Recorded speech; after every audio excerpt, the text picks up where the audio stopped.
साथियों, स्वागत है आप सभी का आरबीएससी सीबीएसई हिंदी ज्ञान के इस भाग में।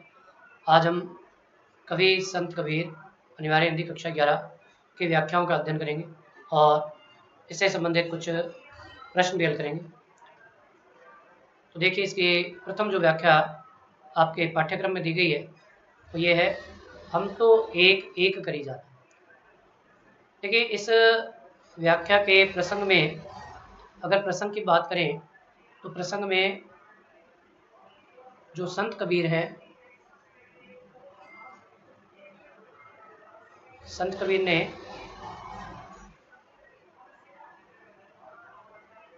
ईश्वर के एकेश्वरवाद का समर्थन किया है।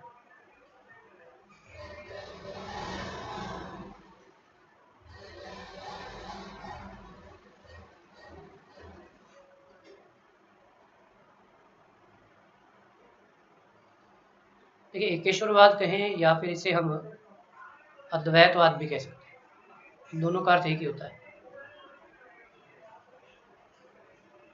चाहे तो ये कह दो कि एकेश्वरवाद का समर्थन किया है अथवा ये कह दीजिए अद्वैतवाद का समर्थन किया। देखिए, प्रथम पंक्ति में लिखा है, हम तो एक एक करी जाते। यहाँ पर एक और एक ये जो शब्द आए हैं, इसमें जो प्रथम एक दिया गया है इसका अर्थ तो है परमात्मा, और जो दूसरा एक दिया गया है उस एक का अर्थ है एक। तो संत कबीर यहाँ पर कह रहे हैं कि मैंने तो उस परमात्मा को एक जानकर ही अपनाया है, अर्थात मेरी दृष्टि में परमात्मा एक ही है। इसके पश्चात लिखा है, दो ही कहे तिन्हीं को दोजग जिन नाहिन पहचाना। दो ही कहे, किसे दो कह रहे हैं? इस परमात्मा, कहते हैं जिन्होंने इस परमात्मा को दो कहा है अथवा दो कहकर अपनाया है, तिन्हीं, तिन्हीं अर्थात उन्हीं के लिए।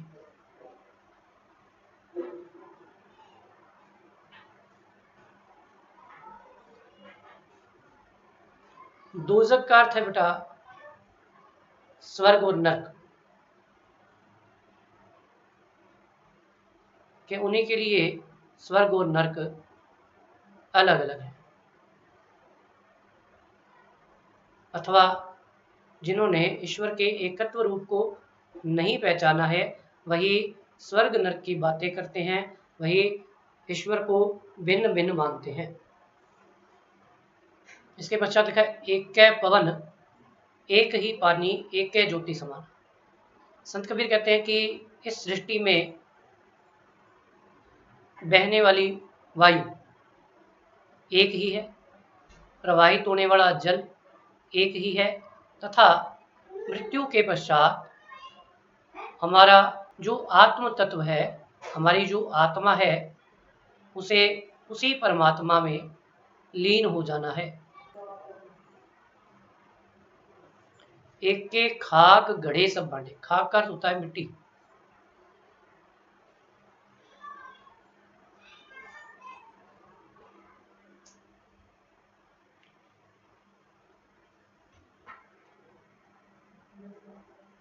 तो खाक का अर्थ है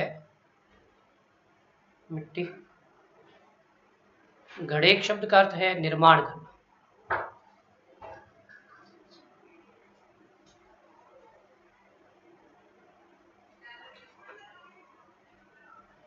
भांडे का अर्थ बर्तन।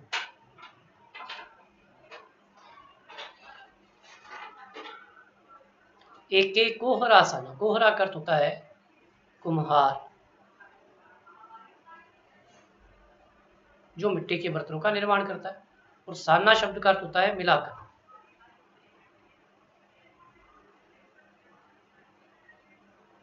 कहते हैं जिस प्रकार कुम्हार मिट्टी को मिलाकर उस मिट्टी के द्वारा भिन्न भिन्न प्रकार के बर्तनों का निर्माण करता है, उसी प्रकार उस ईश्वर रूपी कुम्हार ने भी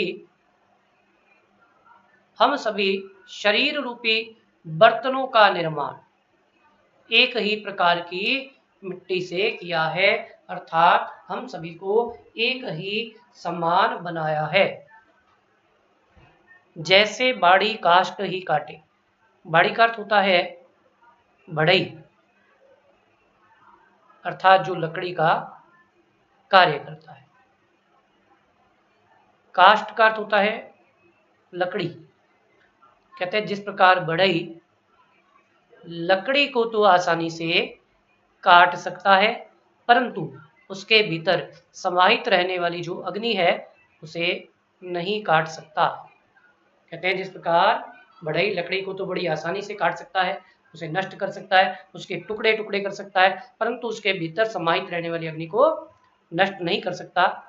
उसी प्रकार हमारा जो शरीर है वह तो नश्वर है, उसे नष्ट किया जा सकता है, परंतु उसके भीतर समाहित रहने वाला जो अग्नि रूपी तत्व अर्थात हमारा जो आत्म तत्व है उसे नष्ट नहीं किया जा सकता है। सब घटी अंतर तू ही व्यापक धरे स्वरूपेश हुई। घटी का अर्थ होता है शरीरों में अथवा शरीर। सब घटी सब शरीरों में, अंतर यानी मध्य में, तू ही व्यापक है ईश्वर, हम सभी शरीरों में आप ही समाये हुए हो। धरे, धरे का अर्थ धारण करना, स्वरूपे सोई, अपने ही स्वरूप के साथ आप हम सभी शरीरों में समाहित रहने वाले हैं। माया देखी के जगत लुभाना काहि रिंदर गर्भाना। कहते हैं कि इस जगत के लोग धन संपत्ति को देखकर माया मोह के प्रभाव में आकर अत्यधिक गर्वित होते हैं, अथवा संत कबीर कह रहे हैं कि हे मनुष्य, तू माया मोह के लोभ में आकर इतना अत्यधिक गर्व क्यों कर रहा है? क्योंकि माया मोह धन संपत्ति सभी नश्वर हैं, सभी एक ना एक दिन नष्ट हो जाएंगे। निर्भय भया, निर्भय का अर्थ होता है भय रहित होना। संत कबीर कहते हैं कि मैं तो भय रहित हो गया हूं। भया का अर्थ हो जाना। कछु नहीं व्यापे, व्यापे का अर्थ सताना।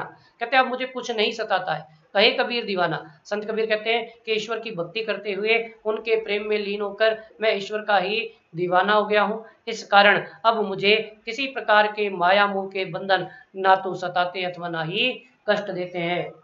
इसलिए हे मनुष्य, तुम्हें माया मोह के बंधनों से दूर रहकर ईश्वर भक्ति करनी चाहिए। तो ये तो इसकी व्याख्या थी। अब अगर इस व्याख्या के विशेष की बात करें तो विशेष में हम क्या लिख सकते हैं, देखते हैं। देखिए,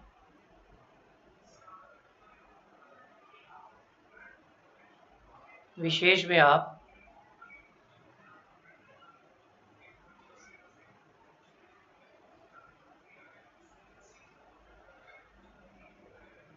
एक तो आप ये लिख सकते हैं कि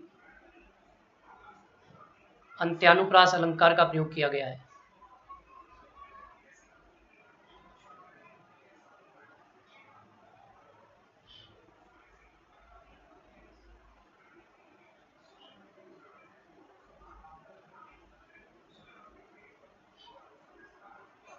इसके अलावा आप लिख सकते हैं तुकांत शैली का प्रभाव दृष्टव्य है।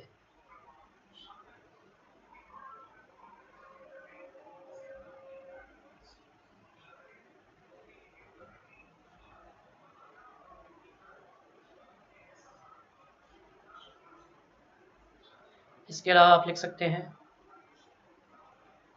एक एक में यमक अलंकार का प्रयोग किया गया है।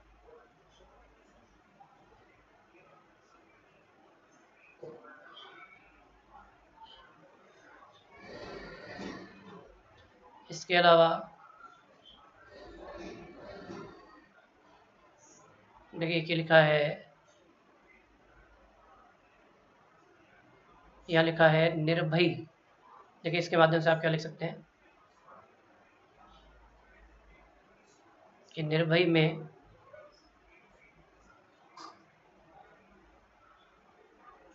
उपसर्ग युक्त शब्दावली का प्रयोग किया गया है।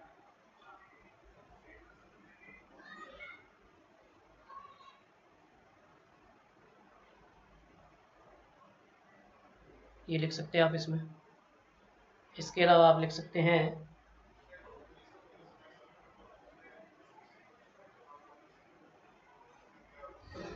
कि संत कबीर की भाषा आप सभी जानते हैं कि सदुक्कड़ी भाषा का प्रयोग किया गया है।